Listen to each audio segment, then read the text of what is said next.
Assalamualaikum warahmatullahi wabarakatuh. Bismillahirrahmanirrahim. Alhamdulillahi rabbil alamin. Wa bihi nasta'in ala umurid dunya wad din. Wa sallallahu ala sayyidina Muhammadin wa ala alihi wa sahbihi ajma'in. Rabbi shrah li sadri wa yassir li amri wahlul 'uqdatam min lisani yafqahu qawli. Raditu billahi rabban wa bil islami dinan wa bi Muhammadin sallallahu alaihi wasallam nabiyyan wa rasula. Allahumma astur haurati wa amin rawati ya hayy ya qayyum bi rahmatika astaghith. Ma'asyiral muslimin wal muslimat rahimakumullah. Yang saya hormati, saya cintai para habaib, para masyayikh, para alim ulama, para asatid, para sesepuh, tokoh masyarakat, aparatur negara, TNI, Polri, wabil khusus Bapak Lurah kita, begitu juga Sahabul Bait Habib Umar, begitu juga para panitia peringatan Maulid Nabi besar Muhammad SAW, bapak-bapak, saudara-saudari yang dimuliakan oleh Allah Subhanahu wa taala. Alhamdulillah pada malam hari ini kita bisa bersama-sama kumpul dalam majlis yang dimuliakan oleh Allah Subhanahu wa taala, yang mana Al-Imam As-Sirri As-Saqati pernah mengatakan, man qasada mawdi'an yuqra'u fihi maulid Rasulillah sallallahu alaihi wasallam faqad qasada rawdatan min riyadil jannah, li'annahu ma qasada dhalikal mawdi' illa li mahabbatihi li Rasulillah sallallahu alaihi wasallam. Barang siapa yang mendatangi suatu tempat di mana tempat itu dibacakan Maulid baginda Rasul sallallahu alaihi wasallam, sesungguhnya orang itu telah mendatangi kebun daripada kebun surga Allah. Mengapa ini dijadikan sebagai kebun surga Allah? Li'annahu ma qasada dzalikal mawdi' illa li mahabbatihi li Rasulillah sallallahu alaihi wasallam. Karena kita datang kemari semua sesungguhnya karena mahabbah Rasulillah, cinta sama Rasulillah. Dan modal kita ini nanti apa, Pak? Modal kita ini untuk di akhirat kita nggak punya modal.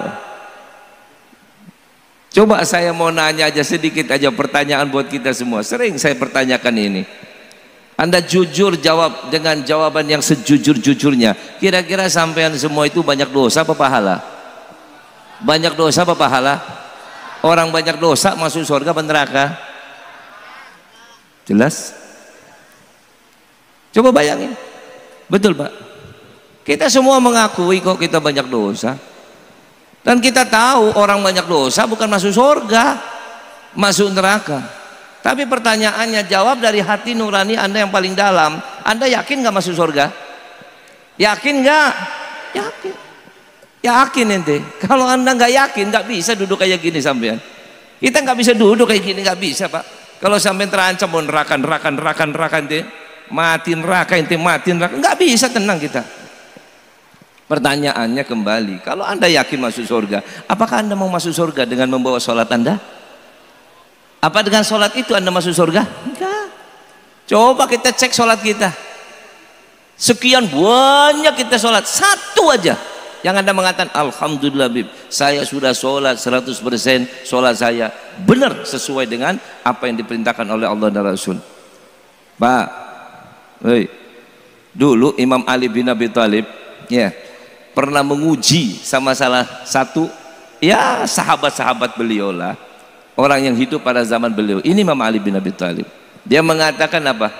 Siapa di antara kalian yang bisa sholat dari mulai awal takbir sampai assalamualaikum terakhir, Anda lakukan dengan sekhusyuk-khusyuknya, saya akan berikan buat ente onta yang paling bagus. Akan kuberikan buat Anda onta yang paling bagus. Ya, kalau bahasa kita mobil yang paling mewah, Pak. Mobil yang paling mahal. Kata satu orang, saya siap. Jangan lama-lama, 2 rakaat aja. Sholat sunnah, udah sholat sunnah aja. Dia sholat, Pak. Allahu Akbar dengan penuh kekhusyuan. Sampai terakhir, assalamualaikum warahmatullahi, assalamualaikum warahmatullahi, selesai. Kata Imam Ali, kalau ente ngomong jujur, mengatakan Anda khusyuk dari awal, saya berikan. Gak saya ngecek apa-apa, enggak. Orang nama khusyuk dari mana tahu, Pak? Itu urusan dia sama Tuhan. Jawab dengan jujur, apakah anda khusyuk dari awal? Dia bilang alhamdulillah, dari awal sampai akhir anak khusyuk, kecuali terakhir waktu mau salam. Apa kepikiran onta tadi katanya. Aku mikir ini habis ini aku dapat onta yang bagus lagi. Ini aku kepikiran itu saja katanya. Terakhir mau salam ingat apa? Hadiahnya. Nah itu yang menghilangkan kekhusyuan saya katanya. Itu yang terakhir. Tuh lihatin. Artinya tidak semudah yang kita bayangkan ya. Apalagi kita yang hidup pada zaman sekarang yang penuh dengan kegaduhan, bukan masalah ekonomi Pak, kita gaduh masalah iman gitu. Masalah iman kita udah diacak-acak kanan kiri, atas bawah. Kalau dulu yang ngacak-ngacak Islam Pak, maaf orang kafir ngacak-ngacak Islam, Yahudi ngacak-ngacak Islam, Nasrani ngacak-ngacak Islam Pak. Sekarang orang Muslim sendiri ngacak-ngacak Islam, kiainya sendiri ngacak-ngacak Islam, habibnya sendiri ngacak-ngacak Islam. Naudzubillahi min. Ini pertaruhan yang luar biasa. Maka itu kita kalau mengandalkan kita mau masuk surga pakai sholat kita, sholat yang mana? Pakai puasa kita, puasa yang mana? Nabi mengatakan kamin sha'imin laisa lahu min siyami illa al-'atash wal ju'. Naudzubillahi min dzalik. Mau mengandalkan apa? Sedekah kita uangnya dari mana? Anda dapati seperti apa? Bagaimana? Mau dari Quran kita, Quran mana yang ente baca? Yang seperti apa yang anda baca? Yang seperti apa yang anda tadabburi? Lantas kalau gitu apa yang akan kita bawa menghadap Allah? Apa yang akan kita bawa? Sedangkan kita mengakui tadi semuanya, dosa kita lebih banyak daripada pahalanya. Maaf siapapun kita. Kita merasakan seperti itu, dan orang yang selayaknya masuk neraka ya orang yang banyak dosa Pak. Lantas kita mau modal apa kita masuk surga?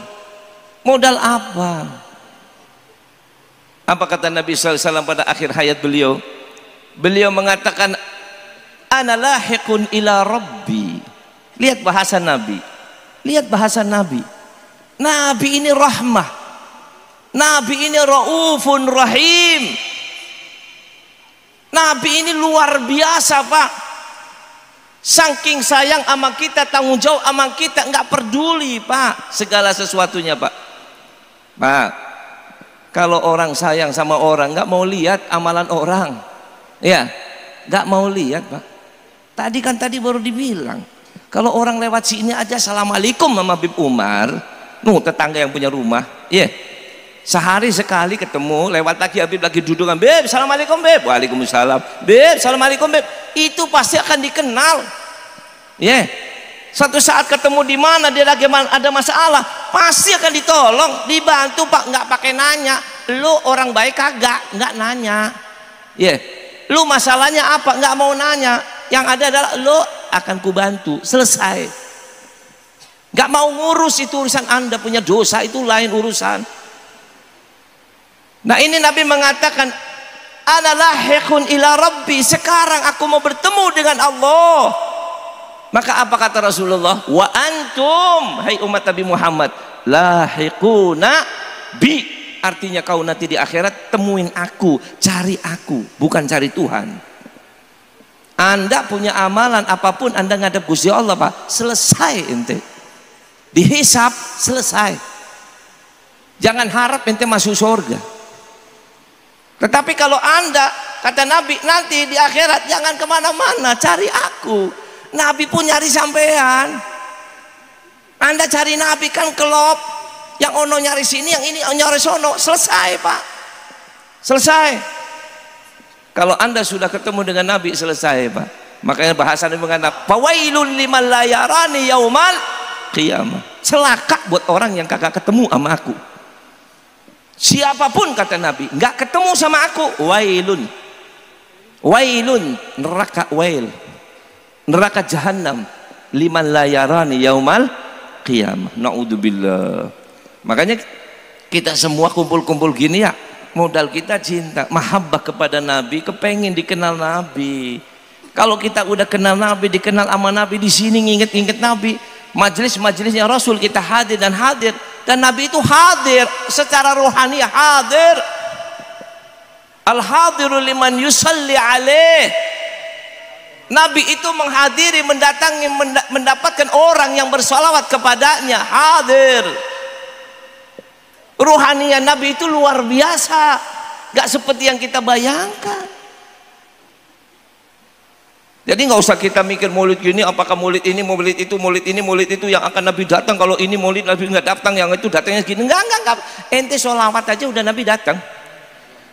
Ente sholawat aja Nabi datang, Bang. Boro-boro sholawat, ente lupa. Setiap kali ente sholat 5 waktu, kek sholat apa, kek ente nggak bisa sholat kalau ente nggak ngadep bicara sama Nabi. Sholat ente nggak kepake kalau ente sholat ente nggak pakai ngomong sama Nabi. Begitu kita sholat menghadap kepada Allah, bawa Nabi di hadapan kita. Assalamu alayka ayyuhan Nabi. Dengan kalimat assalamu alayka, Nabi ada di hadiran kita, di hadapan kita. Di dunia kita bersama Nabi, Nabi pun bersama kita. Nggak lepas Nabi dengan kita sampai kapanpun juga. Maka dari itu nanti kita kalau mati Pak di akhirat Pak, nggak nyari apa-apa kita nggak nyari amalan kita nggak nyari catatan kitab kita mana, nggak nyari kita. Yang kita cari cuma siapa? Baginda Rasulullah Shallallahu Alaihi Wasallam. Di mana ada Rasul, itu yang kita cari Pak. Kalau kita bisa bersama Nabi, bertemu dengan Nabi, selesai, aman. Nah inilah sesuatu yang harus kita perhatikan. Makanya kita nanti ditanya di akhirat, kita modalnya apa? Kita masuk surga nggak punya modal apa-apa, cuma satu, modal kita bareng sama Nabi. Dah, nek sampai nemuin Nabi, ketemu Nabi, pasti sampai selamat. Tapi nek sampean nggak sampai ketemu Nabi, biar amalan seperti apapun di dunia, jabatan ketinggian seperti apapun, ilmu sehebat apapun, ya kagak bakal selamat. Yang selamat cuma yang ketemu Nabi Shallallahu Alaihi Wasallam.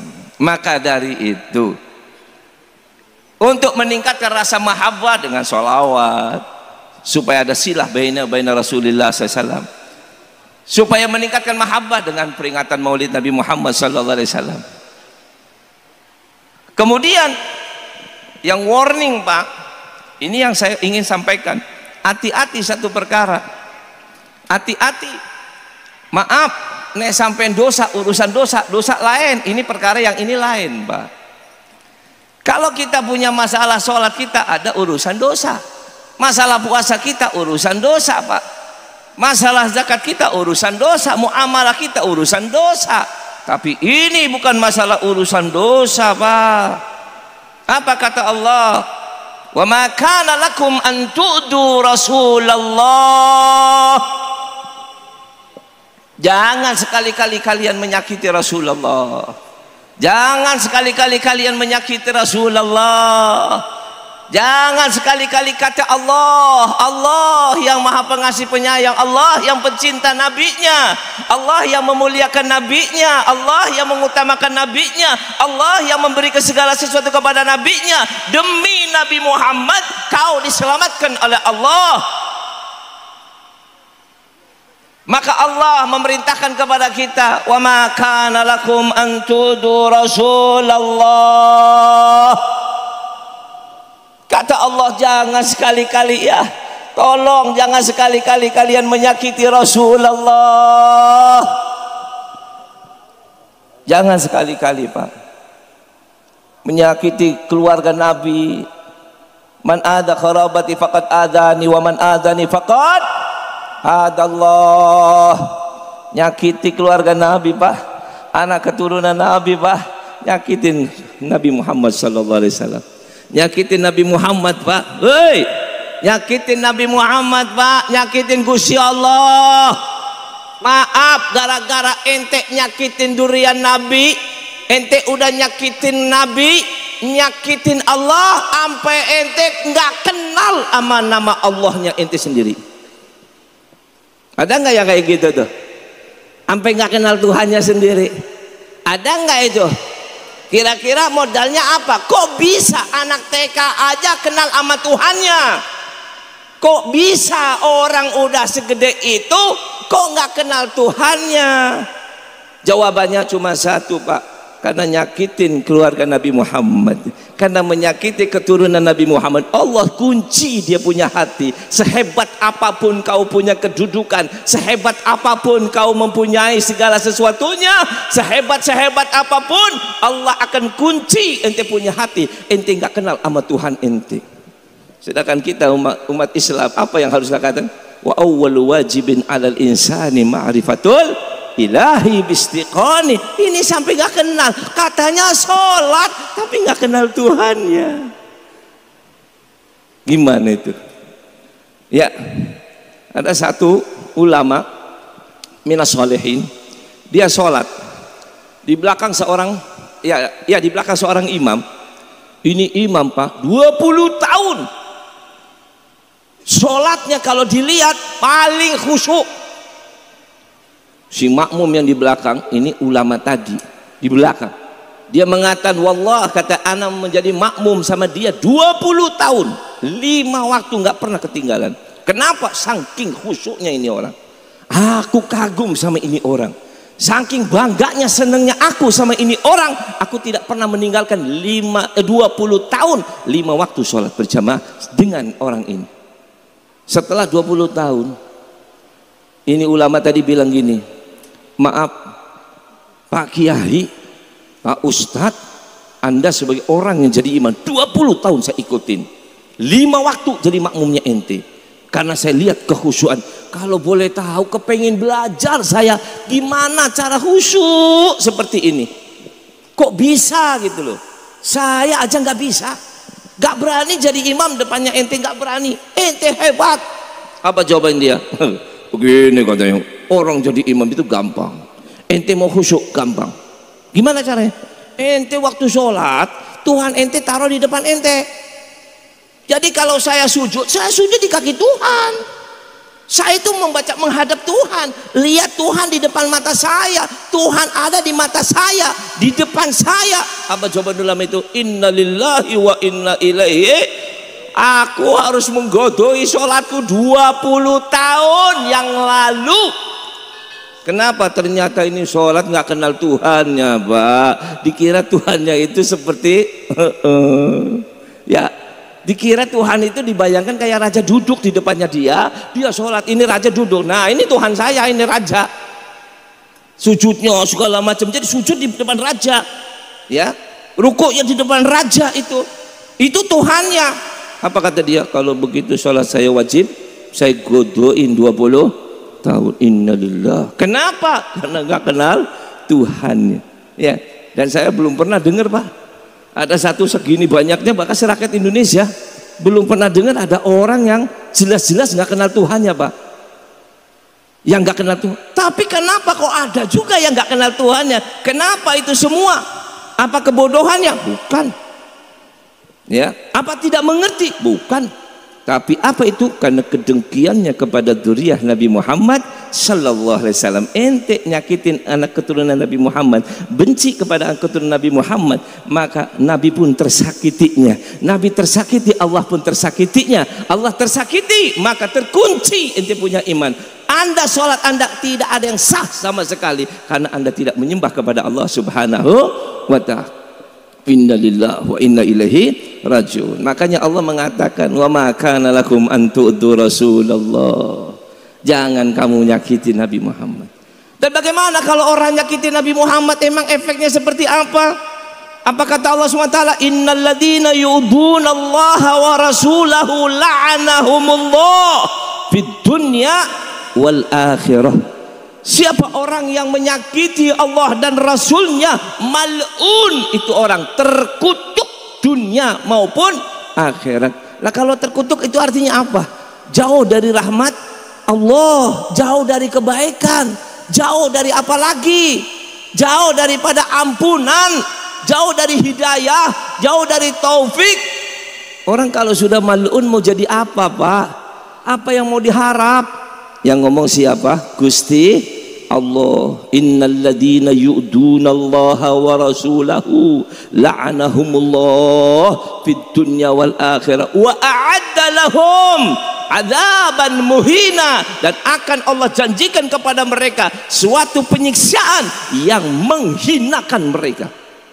Kalau siksa, tersakiti itu wajar, ya. Tapi kalau terhinakan gimana ente? Ya, sudah tersakiti, hina, dina. Ini yang ngancam siapa? Allah. Kenapa kok bisa ancamannya seberat itu? Jawabannya karena Nabi terlalu baik kepada kita orang. Nabi terlalu baik kepada kita orang, terlalu sayang sama kita orang, sampai Allah mengatakan wala saufa yu'tika rabbuka fatardha, Allah akan kasih kepada engkau sampai ridho. Apa jawaban Nabi Muhammad? La arda wa ahadam min ummati finnar, enggak ridho satupun umatku masuk di dalam api neraka. Ya, maka itu hati-hati ya Pak ya semuanya. Jadi maaf dosa urusan dosa Pak. Sampai dosa bisa minta ampun, sampai dosa mungkin orang lain minta ampun buat sampean, sampai dosa mungkin dengan amalan kita kumpul-kumpul seperti ini dosa diangkat oleh Allah SWT. Sampean mati bawa dosa masih ada yang lain masih mau Allah maghfir lil muslimina wal muslimat wal mu'minina wal mu'minat al ahya'i minhum wal amwat. Mati pun ente bawa dosa, karena doanya orang-orang yang masih hidup bisa mengampuni ente punya dosa. Nggak cukup dari situ, nggak selamat juga, masih ada rahmat Allah buat ente. Nggak cukup dari rahmat Allah, masih ada dari syafaat Nabi Muhammad sallallahu alaihi wasallam. Itu urusan dosa. Tapi kalau urusan nyakitin Allah dan Rasulnya, innalillahi wa inna ilaihi rajiun, semua angkat tangan. Nggak ada Pak yang berani nolong Pak, nggak ada yang bisa nolong, nggak ada yang bisa nyelamatin, nggak ada Pak. Kenapa? Karena Allah mengatakan mal'unun, orang itu adalah terkutuk. Kalau sudah terkutuk tertutup pintu segala kebaikan. Wal iyadu billahi min dzalik.